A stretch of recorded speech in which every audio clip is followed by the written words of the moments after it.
In the book of Ruth, chapter 2, we find Ruth taking care of her mother-in-law. She goes out to work in the fields to glean after the harvesters. What she's gleaning is they're harvesting barley, which is the ordinary grain used for making bread, ordinary bread. And she does this, and she's allowed to do this because according to the Torah, when you harvest the grain, do not go back over it a second time to get what you've missed, but leave that for the strangers, the poor and the strangers, so that they can make a living off of what's left behind. So that's what Ruth does. She goes and gleans after the harvesters at the time of harvest. Now, fortunately, she, by providence, does so in the fields of her rich kinsman, Boaz.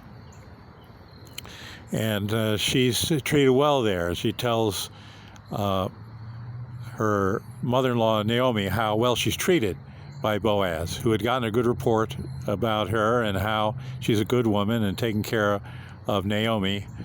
And so she tells her not to go anywhere else, but to stay with him because she might be mistreated somewhere else, but she'll be well treated there.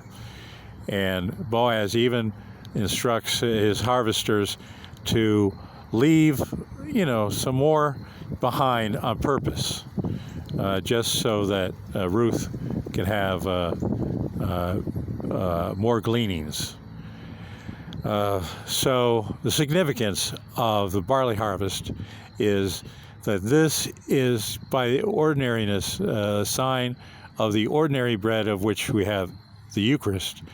And of course, our priests, the priests of Jesus Christ, who offer the sublime sacrifice of the Mass, they themselves are so many loaves of barley. One of the things important, essential to being chosen to be consecrated a priest of Jesus Christ is a certain ordinariness. Whatever talents or gifts they may have or may not have, one thing they must have is, one way or another, they must have a certain ordinariness, is indicated by the barley which points to that. Now, the Moabites are descended from Moab, who is the son born to Lot by his older daughter when they fled from the wrath of God to a cave in Zoar.